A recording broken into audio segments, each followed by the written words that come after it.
नमस्कार। आज हम आधुनिक भारत के इतिहास में पढ़ेंगे काकोरी कांड के बारे में। इसमें हम देखेंगे काकोरी कांड क्या था और ये कैसे हुआ था, ये सारे चीज के बारे में हम डिस्कस करेंगे। सबसे पहले हम चलते हैं, काकोरी कांड जब हुआ था तो भारत का जो पृष्ठभूमि था उस समय क्या था, उसके बारे में हम थोड़ा सा डिस्कस करते हैं। बात है उन दिनों की जब 1920 में महात्मा गांधी ने असहयोग आंदोलन शुरू किया था। ये असहयोग आंदोलन पूरे देश में सही ढंग से चल रहा था। सभी लोग, नरम दल, गरम दल, सभी जितने भी लोग थे देश के, सारे इसमें पार्टिसिपेट हुए थे और ये आंदोलन बहुत अच्छी तरह से चल रहा था। लेकिन क्या होता है कि 1922 में उत्तर प्रदेश के चौरा चौरी में एक हिंसात्मक कार्रवाई हो जाती है आंदोलनकारियों के द्वारा, जिससे कई सारे पुलिस वाले मारे जाते हैं। इस वजह से क्या होता है कि महात्मा गांधी चौरा चौरी कांड की वजह से असहयोग आंदोलन वापस ले लेते हैं।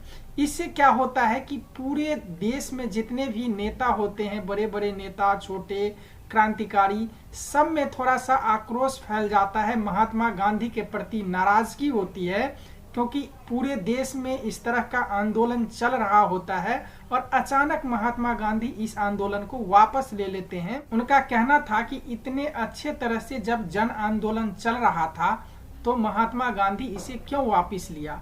अगर चौरा चौरी में अगर हिंसा हुआ तो वहां पे ये आंदोलन वापस ले लेते, लेकिन पूरे देश में इस तरह से करने की कोई जरूरत नहीं थी।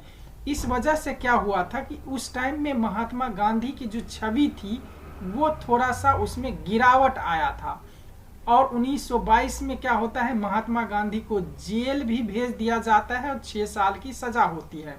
तो इस आंदोलन को वापस लेने से जो नेताओं में जो स्वतंत्रता सेनानी होते हैं, क्रांतिकारी होते हैं, उसमें थोड़ा सा जो देश के प्रति कुछ करने का जो जज्बा होता है उसमें थोड़ा सा वो रुकावट महसूस करते हैं।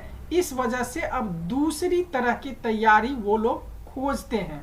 तो इसमें क्या होता है कि देश में उचित ढंग से क्रांतिकारी आंदोलन का संचालन करने के उद्देश्य से अक्टूबर 1924 में क्रांतिकारियों ने कानपुर में एक सम्मेलन बुलाया था और वहां पे एक क्रांतिकारी संगठन बनाया था जिसका नाम रखा गया था हिंदुस्तान रिपब्लिकन एसोसिएशन।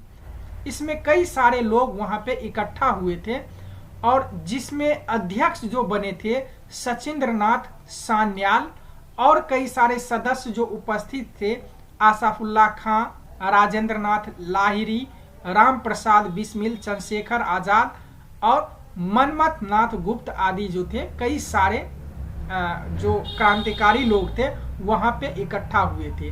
कहा जाता है इस संगठन को बनाने में लाला हरदयाल ने इनको सपोर्ट किया था। अब एक्चुअली में ये लोग 1924 में संगठन बना लेते हैं, लेकिन संगठन को चलाने के लिए कुछ पैसे रुपए की जरूरत पड़ती है। लेकिन ये जो लोग थे, जो क्रांतिकारी लोग थे, ये सारे के सारे क्या थे, नवयुवक यानी यंगस्टर थे। तो इनको पैसे रुपए की जरूरत पड़ती थी, कहीं जाना होता था क्रांतिकारी गतिविधियों में। तो इसके लिए इन्होंने एक जो है रास्ता जो चुना था वो था कि बड़े बड़े लोगों के वहां डकैती डालना और उनसे पैसा लेना और इस क्रांतिकारी गतिविधि में लगाना। लेकिन बाद में महसूस किया कि इससे जो है हमारे प्रति जो है देश में छवि खराब होगा, इस वजह से ये काम इन्होंने छोड़ दिया। इसके बाद ये लोग एक अलग रास्ता चुनते हैं। ये लोग चुनते हैं कि सरकारी खजाने में से धन लूटना और क्रांतिकारी गतिविधि में इस धन को खर्च करना। इसी के उद्देश्य से क्या होता है कि 1925 में यानी 8 अगस्त 1925 को बिस्मिल के घर यूपी के शाहजहांपुर में एक ये लोग मीटिंग करते हैं। ये सारे क्रांतिकारी लोग मीटिंग करते हैं और प्लान बनाते हैं एक ट्रेन से धन को लूटा जाए, और इस धन को लूटने के लिए, ट्रेन में डकैती करने के लिए ये लोग यहाँ पे मीटिंग करते हैं और 10 क्रांतिकारियों को इस मिशन में लगाते हैं, जिसमें कि राम प्रसाद बिस्मिल, सचिंद्रनाथ सान्याल, राजेंद्रनाथ लाहिरी, चंद्रशेखर आजाद, आसफुल्ला खां, मनमथ नाथ गुप्त आदि जो थे ये शामिल हुए थे 10 क्रांतिकारी ट्रेन में डकैती करने में। अब ये डकैती कहाँ हुई थी? एक्चुअली में 9 अगस्त 1925 को लखनऊ जिले के काकोरी रेलवे स्टेशन के पास 8 down Saharanpur Lucknow passenger train जिसका नाम था, जिसमें इन लोगों को डकैती करना था, डाका डालना था, उस ट्रेन का क्या नाम, ये कई बार क्वेश्चन पूछा जाता है, वो है 8 down Saharanpur Lucknow passenger train, जो कि सहारनपुर से लखनऊ के तरफ जा रही थी। सारे क्रांतिकारी लोग इस ट्रेन में बैठ गए थे और कुछ जहां पे मिशन का अंजाम देना था वहां पे खड़े थे। अब ये ट्रेन जैसे ही सहारनपुर से लखनऊ के लिए रवाना हुआ, लखनऊ पहुंचने से कुछ दूर पहले ही एक काकोरी नामक स्थान पे चेन पुलिंग कर दिया जाता है इस ट्रेन का, और जितने भी क्रांतिकारी लोग थे वो वहां पे चढ़ जाते हैं और अंग्रेजों के साथ जो उनका सिपाही होता है उनको गन दिखाकर लूट लेते हैं। जो भी धन होता है उसमें जो एक संदूक होता है, बक्सा होता है, उस धन को लूट लेते हैं और ट्रेन से उतर कर भाग जाते हैं। जब ये लोग ट्रेन डकैती का अंजाम दे देते हैं, धन को लूट के भाग जाते हैं, तो ब्रिटिश सरकार के अंदर हड़कंप मच जाती है। ये ब्रिटिश टाइम में ये बहुत बड़ा ये डकैती था जिससे कि ब्रिटिश सरकार बिल्कुल घबरा गई थी और वो इधर उधर सब क्रांतिकारियों को खोजने में जुट गया। पुलिस को, यानी जितने भी इन्वेस्टिगेशन एजेंसी था, सबको ब्रिटिश सरकार ने लगा दिया था कि किसी तरह उनको खोजो। अब ये जो घटना हुई इसमें कुछ गलतियां होगी। गलतियां क्या हुई? एक्चुअली में जो ये घटना का अंजाम दे रहा था क्रांतिकारी लोग, उनके पास एक पिस्टल था, वो था मौजर पिस्टल, जो कि जर्मनी बेस था। उस क्रांतिकारी में एक लड़का था जिसका नाम था मनमथ नाथ गुप्त, जो कि नाबालिग लड़का था। इसके पास में एक ये पिस्टल था। अब क्या हुआ कि गलती से इनसे ये पिस्टल दब गया, जिससे कि ट्रेन में सवार एक यात्री की मृत्यु हो गई। ये बहुत ही बड़ा गलती हुआ। दूसरा गलती क्या हुआ कि ट्रेन से जब ये लोग कुछ सामान लूट रहे थे तो इसमें चादर में ये जितने भी रुपए पैसे थे ये भर रहे थे, उसमें एक चादर यहीं पे रह गया। अब हुआ क्या, जब ब्रिटिश सरकार ने इन्वेस्टिगेशन बिल्कुल पूरी तरह से लगा दिया था, जो भी सबूत था सबको ब्रिटिश सरकार के जो एजेंसी थी वो ढूंढना शुरू कर दिया। उसके बाद जो ये चादर मिली उसमें कुछ दाग थे, कुछ धब्बे थे, कुछ ऐसा सबूत था कि ये पता चल रहा था कि किस धोबी के पास से ये आया था। अब जब पुलिस ने पूरी तरह से फैला दिया बात को कि ये तौलिया किसका है, कहाँ से आया, तो एक धोबी के पास पता चला कि ये तौलिया एक धोबी के पास गया था धुलाई करने के लिए। तो पुलिस वाले जो है इन्वेस्टिगेशन एजेंसी एक धोबी के पास पहुंच जाता है इस तौलिया को लेके, और ये धोबी इस तौलिए को पहचान जाता है, कहता है कि ये तौलिया किसी बनारसी लाल का है जो कि शाहजहांपुर के हैं। अब क्या हुआ, पुलिस जो है इन्वेस्टिगेशन एजेंसी जो है वो बनारसी लाल के घर शाहजहांपुर चले जाते हैं और वहीं पे 8 अगस्त को मीटिंग हुई थी, वहां से सारी घटना के बारे में पुलिस को पता चल जाता है। अब इस तरह से पुलिस सारे क्रांतिकारियों को ढूंढना शुरू करते हैं, जिसमें कि कई सारे क्रांतिकारी को इन्होंने हिरासत में लिया। कुल 40 क्रांतिकारियों को इन्होंने हिरासत में ले लिया और सब पर मुकदमा चलाना शुरू कर दिया। अब इसके लिए लखनऊ में एक विशेष अदालत का आयोजन किया गया और यहाँ पे इनके अगेंस्ट मुकदमा चलाया गया। कहा जाता है कि इसमें डकैती में 4601 रुपए की लूट हुई थी सरकार के तरफ से, और जो जज थे इसमें फैसला देने वाले जिसका नाम था हैमिल्टन, इन्होंने पूरी की पूरी कार्रवाई किया और फैसला सुनाया, जिसमें कि 43 अभियुक्तों में से 4 को फांसी दिया और कई को उम्र कैद दिया और कई को 4 से 14 साल का कारावास की सजा सुनाई। तो इस तरह से यहाँ पे जो क्रांतिकारी को ब्रिटिश सरकार ढूंढ कर इसको यहाँ पे अदालत में लाया। और इसके पिछले बैकग्राउंड, एक्चुअली में इसमें कितने लोग, 10 लोग शामिल थे, लेकिन 43 लोगों को इन्होंने अरेस्ट किया और सब पर मुकदमा चलाया था। तो इसमें किसी न किसी पे पुराने कोई रिकॉर्ड के आधार पे इसमें मुकदमा चलाया था, इस वजह से कुछ न कुछ सजा हुआ। 4 से 14 साल तक साधारण सबको हुआ और बहुत को ऐसा हुआ कि उम्र कैद की सजा मिली, लेकिन 4 लोगों को इसमें जो है फांसी की सजा दी गई। इसमें कहा जाता है कि राम प्रसाद बिस्मिल जो है खुद अपना वकालत किया था, इन्होंने कोई बाहरी कोई वकील नहीं लिया था। और इन्होंने कहा जाता है कि जज के सामने ऐसा दलील देना शुरू किया, एक्चुअली में ये कोई कानून नहीं पढ़ रखा था, लेकिन फिर भी इनको काफ़ी नॉलेज थी। तो जज ने पूछा कहाँ से तुमने कानून की पढ़ाई पढ़े हो, तो ये सारी चीज़ उन्होंने इनके डिस्कशन में हुआ था यहाँ पे अदालत में। और आपको एक चीज़ बता दूं कि जो ये काकोरी कांड का जो ये घटना हुआ था, इसमें अभियुक्तों के जो खिलाफ जो वकील थे जिसका नाम था जगत नारायण मुल्ला, ये लखनऊ यूनिवर्सिटी के कुलपति थे। बाद में जो क्या हुआ कि जब इन लोगों को फांसी की सजा हुई तो कई महीनों तक जो है लखनऊ यूनिवर्सिटी बंद रहा, कई धरना प्रदर्शन हुआ इनके अगेंस्ट। तो ये सारी चीज घटना हुई थी। देखिए जो क्रांतिकारी ये जो घटना हुई थी, इसमें 3 लोग ऐसे थे कि एक ही शहर के थे, जिसमें राम प्रसाद बिस्मिल, आसफुल्ला खां और रोशन सिंह, ये 3 लोग जो थे एक ही शहर के थे और एक ही दिन इनको फांसी दिया गया था, जो तारीख था 19 दिसंबर 1927 को। आसफ उल्ला खां को गोरखपुर के जेल में फांसी मिली थी। पंडित राम प्रसाद बिस्मिल को फैजाबाद में फांसी की सजा दी गई थी और ठाकुर रोशन सिंह को इलाहाबाद की जेल में फांसी दी गई थी। जो कि चौथा जो था राजेंद्र नाथ लाहिरी, इनको 17 दिसंबर को ही फांसी दे दिया गया था, 2 दिन पहले। यानी 4 लोगों की जो फांसी हुई थी, तो सबसे पहले किसको फांसी दिया था?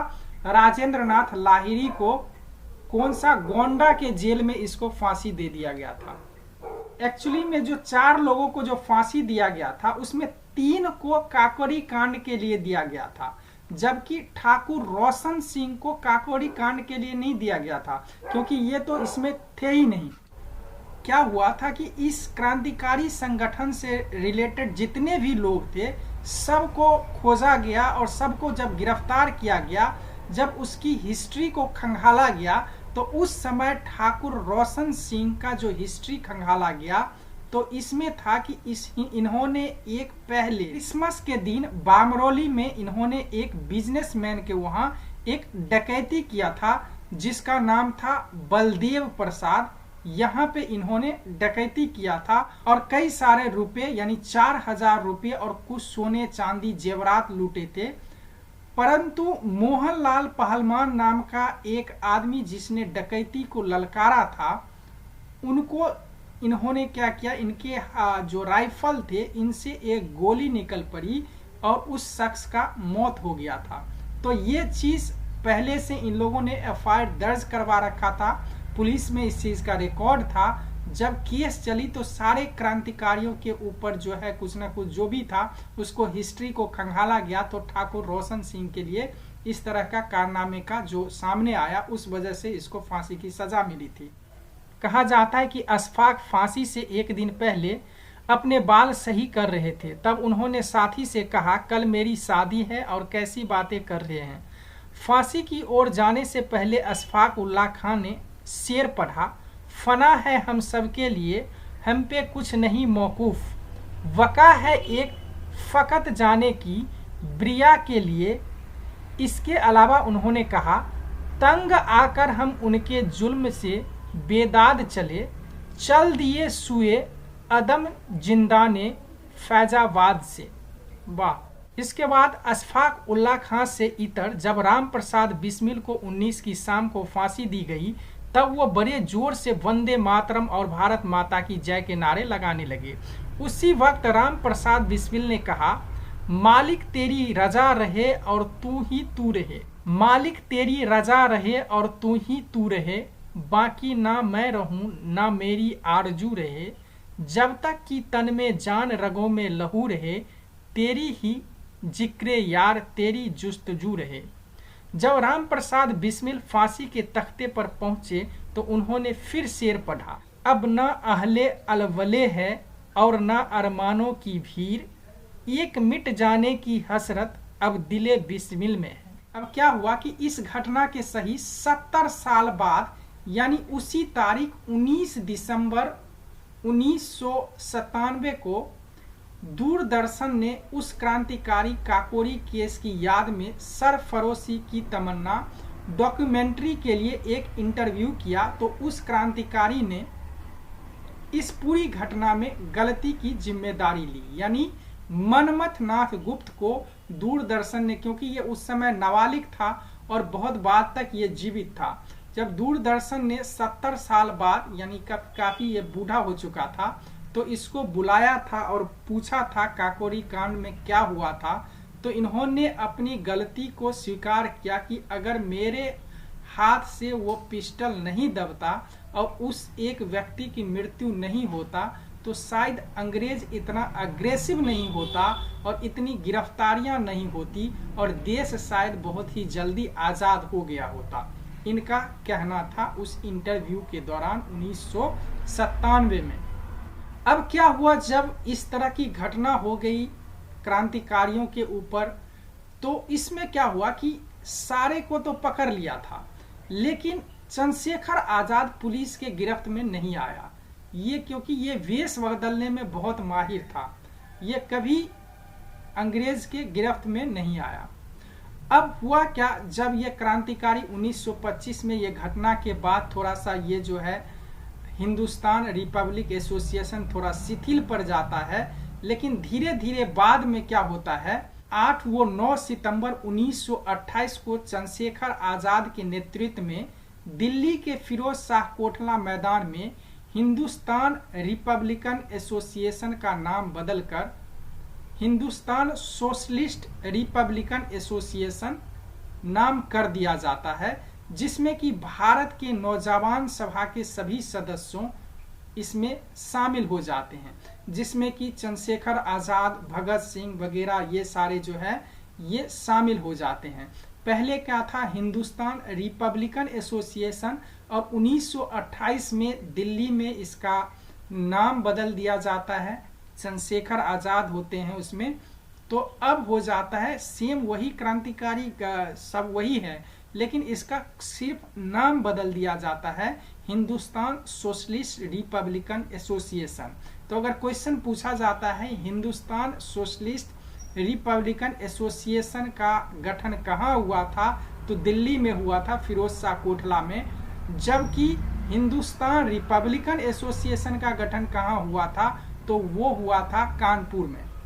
तो इसमें ये सारे जो है क्रांतिकारी लोग इसमें शामिल हो जाते हैं, शायद इनसे आप लोग परिचित होंगे, भगत सिंह, चंद्रशेखर आजाद, बटुकेश्वर दत्त, राजगुरु और सुखदेव, इन्होंने भी कई सारे क्रांति किया और इन लोगों को भी फांसी हुई थी, वो कैसे वो दूसरे वीडियो में हम देखेंगे।